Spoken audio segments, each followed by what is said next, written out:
Është gjithmonë kënaqësi të flasim për shqiptar shumë të suksesshëm për te kufive shqiptare. Në fakt, sot do të kemi në një lidhje Skype një vajzë e cila është balerinë profesioniste dhe prej vitesh jeton në Holland, por rruga drejt suksesit nuk ka qenë as pak e lehtë për të. Sot është një instruktore zumba dhe për më tepër ajo do të na rrefej historinë e saj. Klea Golikja është me mua dhe unë e përshëndes. Klea, përshëndetje nga Tirana. Përshëndetje nga Hollanda, nga Rotterdami. Faleminderit për ftesën fillimisht. Kënaqësi e dashur që je sot me ne, ashtu sikur se thash për ne gjithmonë krenari dhe kënaqësi e madhe të flasim me shqiptarë që ja kanë dalë të jenë të suksesshëm në punët e tyre për te kufive shqiptar. Në fakt e dim që nuk e ke pasur të lehtë as pak këtë rrugtim dhe ne duam të dimë më shumë. Fillimisht sa vite je në Hollande, dashur? Po. Dua ta nis fillimisht jo vetëm për balerinët, po besoj për çdo shqiptar i cili emigron, has vështirësi, kështu që është një fakt të cilin nuk e mohojmë dot, vështirësitë janë gjithandej. Unë në Holland kam 6 vite, në gusht në fakt i bëj 6 vite, erdha në fillim për studimet e mia, sigurisht për studimet e larta dhe tani punoj. Ndërkohë, arsyeja pse je larguar nga Shqipëria kanë qenë për studimet. Dhe më pas qëndrove, me sa duket je ndier mirë dhe nuk e dashur të kthehesh më, apo jo? Patjetër, le të themi që gjeta vendin tim.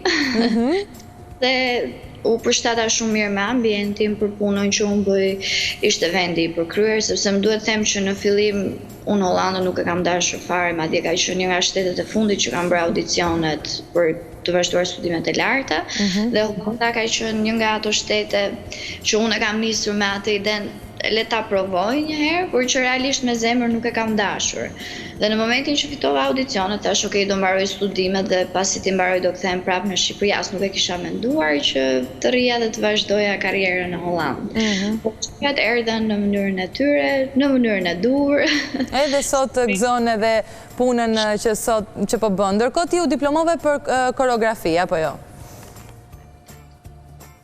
Për koreografi dhe më pas, sepse ishte edhe periudha e pandemisë, unë pata dhe një ndërhyrje kirurgjikale në kyçin e këmbës, në këmbën e majt, kështu që u detyrova të ndaloja vetë së kërcyeri.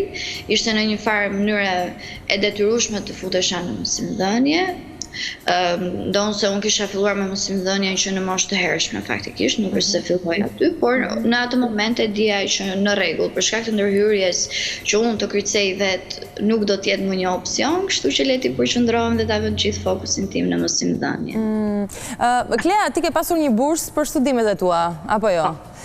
Ndërkohë patjetër bursat e ka lehtësuar goxha, le të themi, qëndrimin, por nuk e di, ke punuar gjatë studimeve, ke pasur mundësi të angazhohesh? Po patjetër, unë faktikisht që 4 muaj pasi kisha shkuar në Holland, kam filluar të punoj. Siç e thash në fillim, kam përdorur mjete të ndryshme për të arritur qëllimin tim. Në fillim kam shkuar në një palestër thjesht për një ditë provë, jo me idenë për të provuar palestrën, por me idenë që nëse ata kanë klasa zumba, sepse ajo ishte gjëja e vetme momentalisht ku unë mund të krijoja kontaktet, mendova që nëse ka një klasë zumba do i bashkohem, le të shikojnë që unë jam e aftë dhe të më kërkojnë për punë. Kisha bërë një ide të tillë në kokën time, por që faktikisht këto idetë ndonjëherë nuk janë dhe aq ëndra, sepse ndodhin në realitet dhe kështu ndodhi në rastin tim që menaxherja për fatin tim të mirë ndodhej aty në atë moment, më ofroi punë, pastaj me kontaktet e palestrës u vura sigurisht dhe në kontakte me shkolla baleti derisa arrita në pikën që unë vetë arrija. Absolutisht, me shumë mund, por ja që ëndrat bëhen realitet. Klea, nuk e di, ke pasur vështirësi në fillim për shkak të gjuhës, për shkak të origjinës, ato paragjykime pak raciste që ndodhin hera herës, ndonjëherë edhe pa dashje? Po, patjetër. Nuk do ishim të sinqert nëse themi që nuk ka diskriminim ose nëse nuk shihesh shtrëmbër. Një gjë e cila vlen për t'u theksuar është që nuk ka rëndësi sa i madh të jetë diskriminim dhe racizmi, nëse e bën punën tënde në mënyrën e dur, sigurisht që vlerësohesh, por derisa të arrish në pikën për t'i bindur që ti je i aftë, sigurisht ka shumë mund. Në Holland, shqiptarët kanë një emër jo shumë të mirë, dhe kjo vjen për arsye të ndryshme, për shkak të kriminalitetit, mafias e tjerë, fenomen të cilët janë shumë të njohur dhe nuk është e nevojshme t'i përmendum, por që sigurisht lënë një njollë të zezë dhe për ata të cilët vinë dhe realisht duan të punojnë. Kështu që e para njëherë duke filluar që aty, fakti që vjen nga vendi i Ballkanit, temperamenti është sigurisht ndryshe nga vendet perëndimore, dhe ti si një prind holandez mendon në rregull, unë do ja besoj fëmijën tim një zyshe që vjen nga Ballkani, me një temperament tjetër, a do di ta menaxhoj fëmijën tim, sepse kjo është dhe një çështje tjetër. Në Shqipëri nëse ti je zysh baleti, flasim për kurset private, këtu je në të njëjtën kohë dhe psikolog, dhe nutricionist, dhe fizioterapist. Normale, po, patjetër. Çfarë anët i plotësuar dhe sigurisht shihesh me një hije dyshimi, por që me punë arrihet çdo gjë. Pra, ty të ka qelluar për shkakun që një prind mos të besoj fëmijën e tij për shkak të origjinës? Patjetër. Dhe si ke reaguar, si i ke marrë vesh, se besoj ta kanë thënë direkt, apo e kanë thënë direkt? E thëmë direkt, dhe holandezët kanë diçka shumë të mirë që faktikisht dhe mua më pëlqen shumë, sepse unë jam vetë tipi drejt për drejt. Gjërat që kanë ti thonë drejt për drejt pa i fshehur, sepse ata ecin shumë me këtë, e rëndësishme është që unë të jemi qetë dhe në psikologjinë time mos ketë asgjë që të më ndikojë në gjendjen time emocionale. Kështu që ata i thonë gjërat e tyre, shikoj unë po e sjell fëmijën, ti nga je me origjinë. Unë jam shqiptare, okej, kam dëgjuar fjalë jo të mira për shqiptarët, nuk e di, ta provojmë të shohim. Dhe sigurisht ajo që ty të mbetet të thuash është mund të futesh brenda bashkë me fëmijën, të shikosh punën që bëhet dhe më pas vendose vetë. Nuk arrin pjesën t'i bind se çfarë bëj unë. Okej, pra ta jep shansin, nuk është se janë kategorik që në fillim që unë nuk e dua të huaj. Jo, është kategorik, nuk janë sigurisht, sepse mos përjashtojmë as faktin që përgjithsisht dhe Rotterdami 40% të banorëve të huaj, kështu që normalisht në ata aspekt nuk kanë probleme, por nëse do të ishte një zysh nga Anglia, le të marrim një shembull, nuk do kishte qenë aq problem sa ç'është kur gjon një zysh nga Shqipëria. Që sigurisht emri bën të vetën. Absolutisht. Megjithatë, edhe pse ka paragjykime, kanë kaluar 6 vite, ti tashmë je stabilizuar dhe je një instruktore zumba, ashtu sikur se tham. Me baletin klasik tani i bën të dyja? Po, unë këtë doja të thoja që nuk jam instruktore zumba, unë jam në princip zysh baleti dhe zumbën e bëj ekstra. Okej. Kështu që përse fokusi im është tek zumba. Zumbën, duke qenë se kam bërë dhe trajnimet, e jap në krah të mësimeve klasike, por unë jam e profilizuar në balet klasik, kështu që ajo është ajo që unë bëj në përditshmëri, mësimdhënie në fushën e baletit klasik, modern jazz, për të gjitha grup moshat, jo vetëm për fëmijët, por edhe për të rritur, dhe kjo është diçka e veçantë që unë në Shqipëri nuk e kisha hasur, që dhe grup mosha 30-40 plus, dhe kanë interes për të mësuar baletin klasik. Shumë e vërtet. Pra, patjetër që lidhet me fizikun, por që mosha nuk mund të jetë një pengesë për të mësuar baletin klasik, dhe tashmë e vërtetove dhe ti këtë në Holland. Ndërkohë, Klea, flasim pak edhe për komunitetin, ka të tjerë shqiptar që merren me balet, që japin mësim me baleti në Hollande, aty ku jeton ti, apo je vetmja? Përgjithsisht, me sa di unë, nuk ka. Madje kur them që unë vi nga Shqipëria, kam harruar shkollën e baletit, dhe më thonë, një balerin nga Shqipëria. Ne nuk e dinim që femrat shqiptare merreshin me balet. Rusia mbas e thonë, Rusia, dhe zakonisht kemi dëgjuar që vajzat shqiptare i përkushtohen estetikës. Mësin më shumë në ata aspekt, dhe thonë, nuk e dinim që kishte edhe balerina nga Shqipëria të cilat i drejtoheshin Hollandës, sepse ka edhe diçka tjetër që duke qenë se ne kemi një edukim shumë klasik me metodën ruse, Hollanda është një vend kontemporan, një vend modern, dhe rrjedhimisht balerinat klasike, vendi i fundit që mund të zgjidhnin do ishte Hollanda.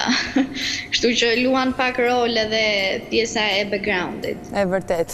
Ndërkohë, për të përzgjedhur baletin klasik, kemi një informacion që në një konotacion shakaje e ke thënë që i kam zhgënjur pak prindrit, se prindit mbase nuk kanë dashur që ti të bëhesh balerin. Po si qëndron e vërteta, dua ta dëgjoj nga ty. Po, kjo ka qenë patjetër në konotacion shakaje, ka qenë në një intervistë ku unë kam shpjeguar se si kanë vazhduar gjërat me shkollën e baletit, me konkursin. Unë kam qenë një fëmijë shumë i mirë me mësime dhe sigurisht prindrit skeptik, sidomos në atë periudhë, sepse flitet për vite më përpara. Okej, fëmija im çfarë do arrijë me balet, duke mos pasur asnjë artist në fis, në familje.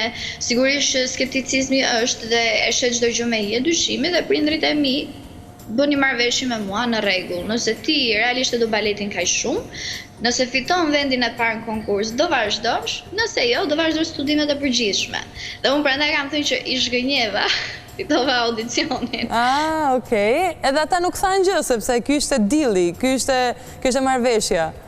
Sigurisht dhe premtimet që jepen mbahen, unë të paktën kështu jam rritur me një familje që nëse nuk e kishte të sigurt për të bërë një aktivitet ose diçka me mua dhe vllajin, thoshin do ta shohim, nuk e jepnin kurrë fjalën pikërisht për mos na lënë ne më pas të kuptonim që fjala e dhënë nuk mbahet.